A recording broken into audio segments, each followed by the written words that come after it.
Hello, captains. So, when did this happen? Season 14.5. Where in the world have I been? Star Trek Online Season 14.5 is out. It's been released. Quietly, quickly, under the covers. It was very stealthy launched. Did not really hear about this. And here I log into the game, Season 14.5. So here it says, Season 14.5 of Star Trek Online is now available. In this new update, captains will have access to a brand new featured episode where they will travel to Deep Space Nine and interrogate Captain Neth of the Zinkethi, who delivered vital military intelligence to the Alliance, which helped save Bajor. Also available is the new Constable Secondary Specialization.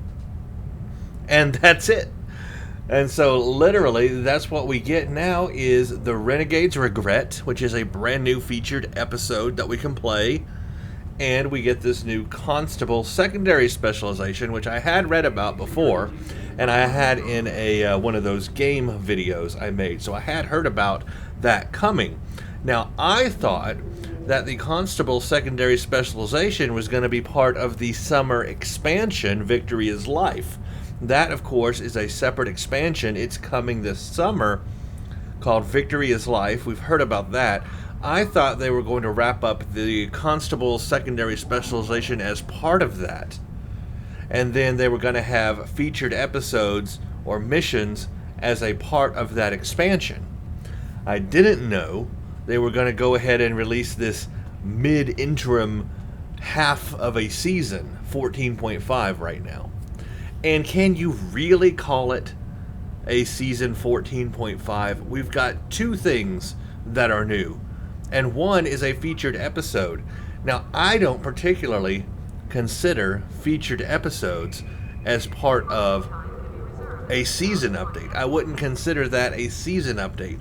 Those could happen at any time, and in the past, they did not come out during season updates. They just sometimes brought them out whenever. I could see the Constable Secondary Specialization as being a season update, but again, that would just be one thing. So I guess they had to attach the featured episode as a part of that, just to make it look like there's a little bit more meat on the bones there, because obviously two new things is barely a season update, barely half a season update. It is not a lot. The previous half season updates have been bigger in scope.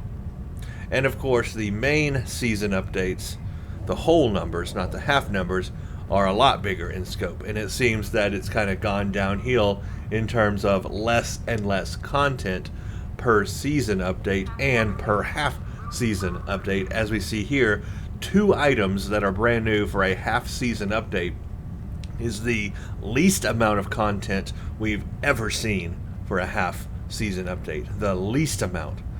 That's a bit concerning, especially since we have an expansion coming up very shortly here in the summertime called Victory is Life. And in my opinion, if they just saved these 2 things and put it in as part of the expansion, that would have been just fine with me and would give in the expansion a little more content, because I have a feeling, ooh, that Stowe's gonna go not have much content. That doesn't work. Okay, I'm terrible at making lyrics on the fly. We've all learned that. We'll just stop that right now. I have a feeling that this expansion is going to feel to a lot of people, and me especially, that there's just not a lot of content given an expansion update. The first expansion, the new Romulus expansion, boy, that was huge. They introduced a whole new planet. They did a whole bunch of stuff. I mean, it was huge, right? Now, we're getting some cool stuff with this expansion, like upgraded ability to skill up higher, I think level 65 or something like that. We're getting some other things. Of course, we're getting a playable Jem'Hadar faction, but I just don't think it's going to be as big as previous expansions. Ever since the Romulus one, it seems to have gone downhill. You had Romulus, you had Delta Quadrant. The Delta Quadrant one was kind of nice. That was cool. But then the TOS, that's where it really went downhill for me, was the TOS expansion. That one, I could hardly consider an expansion. It's more of a season update. There's just not a lot of meat on the bones on that one. It was cool, the storyline they introduced, but I mean, literally, the TOS faction is like, I don't know how many missions, but it's like you play several missions, and then boom, you're in the Federation Starfleet faction, and everything's the same. There wasn't a lot there, and I think that's what's going to happen with the Jem'Hadar faction. We're just going to get like this short Jem'Hadar leveling that you do, and then boom, you're in whatever somewhere, and it's all the same as everything else. I think it's going to be very short. And in fact, I read somewhere, I think you guys were even telling me, that they're starting you at like level 50 or 60 or something like that. They're starting you at like max in-game level with the faction. So you don't even get to like build a character from a low faction, from a low what would you call this? A low skill points, or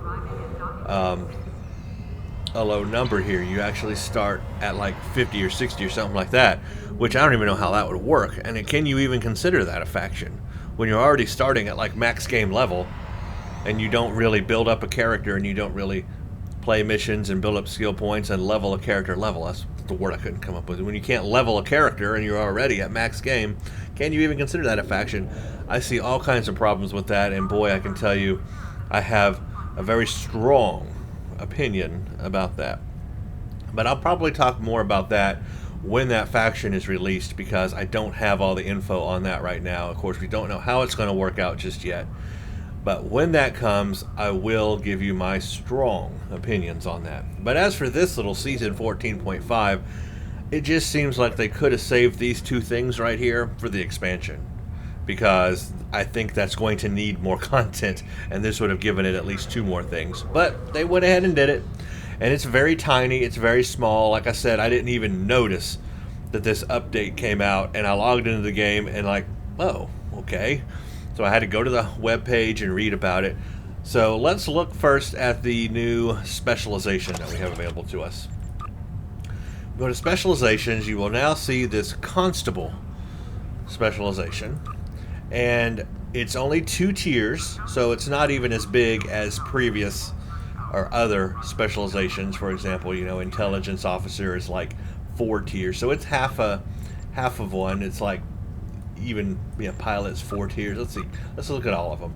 Command officer is 4 tiers. Intelligence is 4. Miracle worker is 4 tiers. Pilot is 4 tiers. Temporal operative is 4 tiers. Commando is 2, but that's because it's only a secondary. Strategist is also 2 because it's only a secondary. And so constable, all right, it's also 2 because it's also a secondary. I guess that makes sense. Because it's secondary only, it's not a primary one. It's only got 2 tiers instead of 4. Now, what's unique about constable is that both of the skills, when you add a point or whatever to it, affect both space and ground. That apparently is new. So if I go to close the gap, you'll see that it's both a space skill and a ground skill. And for example, gives you plus 15% flight speed in space, plus 15% run speed on ground. This gives you plus 30% flight speed space and plus 30% run speed ground. So both of them affect space and ground. So you just have to click on each one and see what they do, but they'll all affect space and ground. So that's cool. It's cool that you get a buff in both space and ground with just one option. I like that. That's nice. So let's see what all these do. We have close the gap, which is flight speed and run speed. We have confiscate, which is your weapons gain chance, critical chance.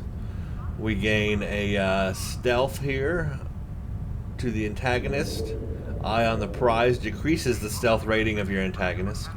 Decreases it even more We have Singular Focus, which is increased damage resistance rating to damage not from your antagonist. And then Subdue 1, which is bonus control ability effectiveness. And then more of that. Then we have Tunnel Vision, which is increased control resistance rating to control effects not from your antagonist. And then more of that. Then down here we have increased damage to your antagonist, just a flat out bonus all damage. That's nice, plus 10%. A portion of your hit point healing is directed at your antagonist, is instead given to you, so whole healing or hit point healing. And then more of that, whole repair rate and health regeneration. And then your weapons gain a chance to slow your antagonist. Turn rate and impulse speed slow. Ground is a run speed slow. And then more of that here. Turn rate, impulse speed slow, and all that. So that's what Constable does. So if you find that useful, that could be useful. It's getting hard to decide which ones to use now on different builds. We've got so many of these specializations. It's like, what do I use? What's best for my character? And I guess that's just going to depend. I guess we'll have to see what people come up with. If you've got ideas for what Constable could be used as, is it better for an offensive build? Is it better for a defensive build? Is it better for tactical and engineering or science? Let me know in the comments what you think Constable as a secondary specialization would be best used for, because I really don't know at this point. I don't have any experience with it. None of the things are open to me just yet, so I have no idea. You get 2 little skills here, Tier 2 unlock. Let's see, the final ability on this is when defeating your primary target, you get recharge time on bridge officer abilities. And then the passive on this is space and ground plus 10 armor penetration. So you're going to get armor penetration is the passive buff by having this unlocked. That's what you get. Sounds like maybe an offensive build would be good for Constable. But let me know in the comments what you think about that and how that can be used. But that's what's new right now. That's a new thing. So go out there, do your grinding, get your Constable skills leveled up, and figure out what that can be used for. So that's just one more little extra thing. That's not huge. I guess the biggest thing is really the featured episode, which again, I don't know that I would consider technically a season update or worthy of a season update, but anyway, it's called The Renegade's Regret. It's going to continue that storyline with Zenkethi, maybe even be the last one in it. I'm not sure. But we'll learn a lot there. Of course, I'm going to play this mission, so that will be a separate video. And I don't know what the reward is. Captain Neff Parr has turned herself in to authorities at Deep Space Nine.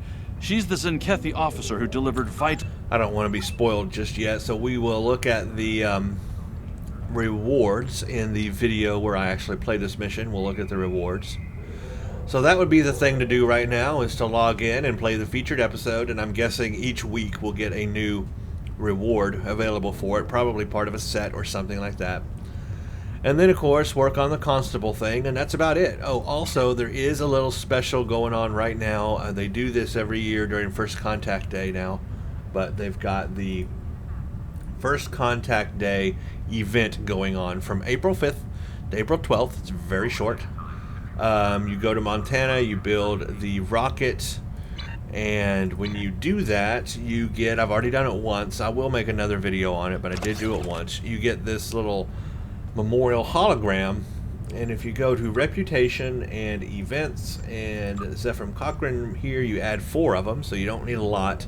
And then this reward we're going to get is the Bozeman Hyper Impulse Engines. I don't know what that is or how that works or anything. I guess I need to go to the front web page and read about it, because I don't know what that is. You'll get a launch, a toy rocket, a hollow emitter, a specialization point, and all that, just for 4 of these. Just 4 times you have to do it, so that's not too bad. And I guess you can do it on each character and get that reward as well. And I've already got 1, so I'll do it for the remaining 3 days and go ahead and get that reward, and I'll show you what it is when I get it. So I will do that. So that's something to go do right now. The project, I mean, the queue for it is real simple, real easy to do. I'll go ahead and do another video on it. I did one last year, but I might as well go ahead and do another video on it this time as well, just to show you how easy and simple it is to get that reward, so you can get that unique reward. So that seems about what's new right now. Now, the Zephram Cochrane thing is not part of Season 14.5. That's just a separate event. It just happens to be going on right now at the same time Season 14.5 was released. But this video is basically just about Season 14.5. I just wanted to get this out there and let you guys know and show you that Season 14.5 is there. You can go play a new featured episode. You can do the Constable Specialization. And then with this new event also going on at the same time, you can do the Zephram Cochrane queue and go get your reward for this year. At this point, I'm going to go ahead and switch to my browser, actually, and we're going to go read up on these things. Just check the front web page and make sure I didn't miss anything on the Star Trek Online news page. And I'll read about these updates just so we get all the information and you know everything that's there as of today's date. As of right now, it's like, I think, what is today? I don't even know what today is. Let me look real quick. It is April 6th. I'm recording this on April 6th. So this is all the latest news and info of what is available in Star Trek Online as of April 6th. So let me go to the webpage now, and I will just go over and read what's new, and that will be pretty much our Season 14.5 introduction video. And then, like I said, I'll do a separate video on the Zephram Cochrane First Contact queue, and I'll do a separate video for the new playable featured episode. So that'll be a lot of fun, so stay tuned for all that. Alright, I'm going to go switch over now to my browser. Okay, everybody, welcome back, and here we are on my browser, and we can check out the latest Star Trek Online news updates here as of April 6th. So this is basically, I want to go over the Season 14.5 update because I did not read about that. So let's bring that up. That's the main focus of today's video. It says, welcome to Season 14.5. So this was on April 3rd. So, not too long ago, this just popped up here. So it says, in the fall of last year, we saw the plans for the Tzenkethi laid bare, and in the winter of this year, we saw the amazing scope and magnitude of the Herc threat their crusade attempted to curtail. At the center of both of those encounters was a Tzenkethi named Neth Par, who defected against the Tzenkethi and helped assure an alliance victory for now. In one of the most unique episodes in the history of STO, the Renegades regret you'll be put in the shoes of Neth Par, as she describes the history of the Tzenkethi Crusade from her perspective and what eventually led her to betray her own people. Captains will be revisiting worlds they saw in earlier episodes, but from a new point of view, and witnessing the Tzenkethi genocide firsthand. In addition to this fantastic episode, we have a great collection of features for all the captains to enjoy. First, we're adding the Constable Secondary Specialization, which was inspired by everyone's favorite peacekeeper Odo. The Constable Specialization allows you to pick your antagonist and use your skills to bring your target to justice. And we're completely updating how the Infinity Lockbox works, while giving you access to Tier 6 versions of some of our most popular ships, the Temporal Science and Temporal Destroyer vessels. These updates and episodes combine to form an amazing package to get everyone ready to warp into the expansion this summer. We're incredibly excited for everyone to discover the origin behind the reveals in our anniversary episodes Skila and Charybdis, and prepare for the incredible story we have planned for Victory is Life this summer. This is truly a unique experience for Star Trek Online, and I can't wait for everyone to see everyone in game. So that is what we're getting. So there is also the Infinity Lockbox update. I forgot to mention that. New ships. We've got some new T6 or Tier 6 versions of the temporal ships. The Wells class stuff, which I'm actually interested in because I love those ships. So I actually do want those Tier 6 versions of those ships. But obviously I don't have that yet. So that's basically the intro to Season 14.5. Very small update. Let's see what I missed here. Let's just go back a little bit and see what I've missed. Let's start right here with the new featured episode. This is the Renegade's Regret. Zinkethi Captain Nethpar could no longer be a party to the madness of genocide. Each life lost nudged her a bit further towards the path of rebellion. Finally, at the Battle of Bajor, she abandoned her command, betrayed her hero and admiral, and sought political asylum on Deep Space Nine. What were the events that led to this pivotal moment? In the Renegade's Regret, you can see what life was like as Captain Nethpar before she surrendered herself to Deep Space Nine. This featured episode features a brand new game mode called Play as Captain Nethpar on the ground and fly the Coalition warship Steadfast. Well, that sounds interesting. The Renegade's Regret will be available to all players level 10 and up. Romulan players must have selected a faction for a limited time. Afterward, find it in your mission journal to play. So that's good. That's about the new episode. This was back on March 28th. It said the Alachi are returning to Star Trek Online for PC this weekend, so that's already been done. That's over. We missed that. The evolution of the Infinity Lockbox. So this is going over what they've added. The Infinity Lockbox was released, blah, blah, blah, blah, blah, blah. Basically, they're adding more ships and stuff in here. And I like the looks of this new temporal ship. Prize structure changes. Tier 6 ships and ultra-rare Tier 6 ship boxes will be combined into a single pack. So you're basically repackaging stuff here and how they package it in the Tier 6 stuff, or in the Infinity Lockbox, and then, of course, adding these new ships, which I'm looking forward to, because I would love to have these. This Zinkethi Shukdin Escort Tier 6, you've got all that. These Tier 6 ship editions, they look nice. The Vernay Temporal Science Vessel Tier 6, the Kulpo Temporal Science Vessel Tier 6, and the Sumor Temporal Science Vessel Tier 6. There's the the Romulan one right there. And there's the Klingon one right there. And then the Federation one was this one up here. I definitely want those temporal ships. I'm a huge temporal ship kind of guy, and I definitely want all of those. So that's what you can find in the Infinity Lockbox. Have a chance to, you know, get those new ships and all the abilities that they have. If I ever get one, we will go over all of it, and you know, I'll do a review of it and tell you all the specs on it. But basically, they're Tier 6 versions of temporal ships, and they have unique starship traits, but their temporal powers are ones we've heard of before, like the Mannheim effect and all that. You find those in the other Tier 5 versions of those ships. So that's something. We've got First Contact Day, which is what I was also talking about. That's going on right now. I will do a video on it. It's real simple, but let's read about this Bozeman Hyper Impulse Engine. I don't know what that is. The Bozeman Hyper Impulse engines are specifically designed for enhanced flight speed. They feature a modified fuel injector that increases speed when at full throttle, but it comes at the cost of some maneuverability. The Bozeman Hyper Impulse engines will be unlocked for your entire account once the task is complete on a single character, and will be available to reclaim through the Dilithium Reclaim Store.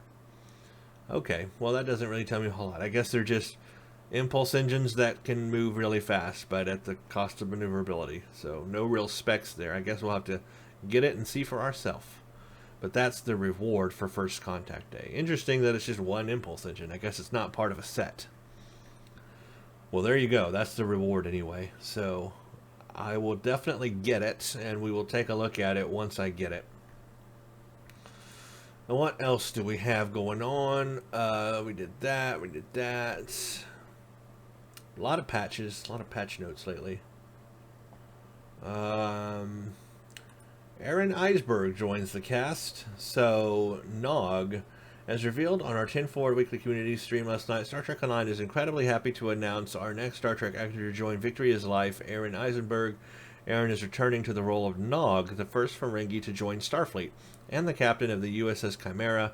Nog is a former chief engineer of the Enterprise, as well as a veteran of the Dominion and Iconian Wars. With the return of the Herc, he's been called into action and will once again be interacting with your captain in a race to save the galaxy. So that's cool. So Aaron is here. Nog. We've got Nog, voice actor. That's very good. So again, filling in the Deep Space Nine roles. I like the fact that we're getting all the original, voice actors from DS9. If anything, that'll be the best part of it. At least we get to hear their voices once again, which is really cool. I mean, and it's cool that Star Trek Online has the ability to do that. I mean, it's not the, most successful, biggest game, out there raking in all the money, but yet they can get these actors from Star Trek in here, and that's really cool. It adds credence to the game. It gives it a little more meat on the bones. That's my saying. Apparently, today I am thinking about meat on the bones. Might be because tonight I'm going for ribs. That's right. Gonna have some ribs tonight for dinner, and I guess I just got meat on the bones on the mind. My gosh, that's my catchphrase for today. Hashtag meat on the bones. So there we go. That's the latest Star Trek news, and that is season 14.5. That is pretty much all I got in this video. Was a very big surprise when I logged on and found that season 14.5 was there. It was kind of under the rug. It was stealthy. I didn't see it coming. But it is very small. Two little things. A featured episode, constable, skill. I don't know. Kind of simple. It almost makes you wonder what was the point, really. Just wait and put it in as part of the expansion, because that's coming in like June. I mean, it's April now. It's not, it's a couple of months away, literally. They could have waited and put that in as part of the expansion, and that would have made it seem a little bit bigger. But maybe they want to go ahead and end the Zenkethi stuff now, like really get to the end of it before they start the Herc stuff in Victory is Life. Maybe that was the goal. I don't know. Anyway, it will give me a couple of more videos to make. I'm going to go do the First Contact Day Q, record that, and I'm going to record the new featured episode series. So stay tuned for that. And that's all I got. Season 14.5. Yay! Everybody, go and enjoy and let me know what you think of season 14.5. Thanks for watching. Stay tuned for the next one.